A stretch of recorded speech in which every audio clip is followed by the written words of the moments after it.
Now to Brussels, where EU President Ursula von der Leyen is urging Hungary and Poland to resolve the bloc's budget battle at the European Court of Justice. With just days now to go before the December the 7th deadline, Budapest and Warsaw say they'll veto the €1.8 trillion package if the money is tied to countries upholding democratic values. If the budget doesn't pass, Brussels will have to resort to a provisional austerity plan that will cost member states tens of millions of euros and also delay the release of the coronavirus rescue package.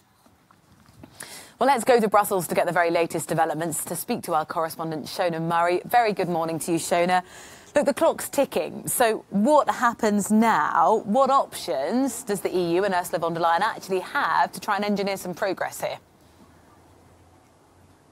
Well, it's a crucial question, Rosie, and nobody really knows what's going to happen. The hard deadline, really, for the budget to be confirmed by the Parliament and the Council is December 7th.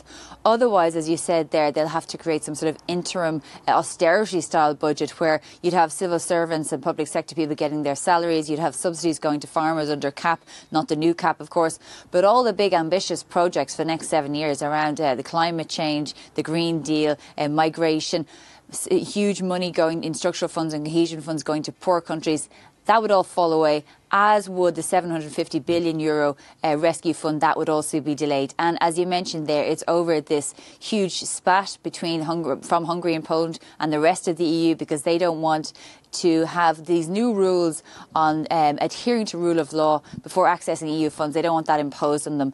You mentioned there Ursula von der Leyen has urged them to, to come to the table or at least go to the European Court of Justice. That's what she said, because their position is that this new rule of law mechanism is against the treaties. She's saying test it at the European Court of Justice, but don't block the budget because it's crucial. It's crucial for everyone, including your own citizens. But I caught up with Katalin Cseh, who's an opposition MEP for Hungary with the Renew group, and she said that the Parliament won't agree to diluting the new rule of law mechanism, but she said countries need this money. Stop blocking it.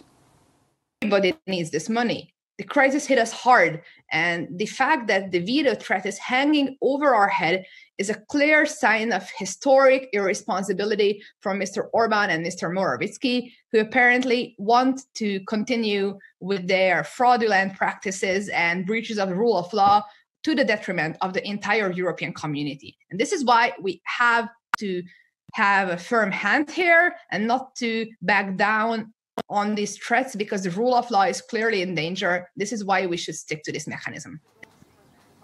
Looking at Hungary, one of Viktor Orban's Fidesz MEPs had to resign yesterday. Just tell us what happened and if that would have any impact on the budget negotiations.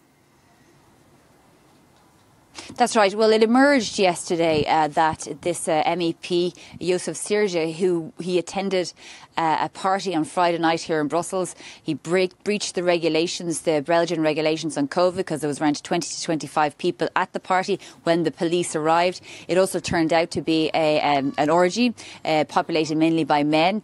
And obviously that is a sort of a political controversy, because we know that his party, Fidesz, the party that he founded along with Viktor Orban, is notoriously anti-LGBT. And obviously, as we know, many members use pejorative language when it comes to gay people, yet he was founded this party. Yesterday he released a statement admitting that he was present, apologising for him being there. On Sunday he had already resigned because he knew that the controversy was about to blow up. In terms of the impact, it won't really impact anything to do with the budget. I think it's more of an interesting scandal for Fidesz because of the apparent hypocrisy of somebody coming from a party that tends to be pejorative to gay people, yet that you have him attending a party like this. Rosie? Shona, thank you very much for the update there from Brussels.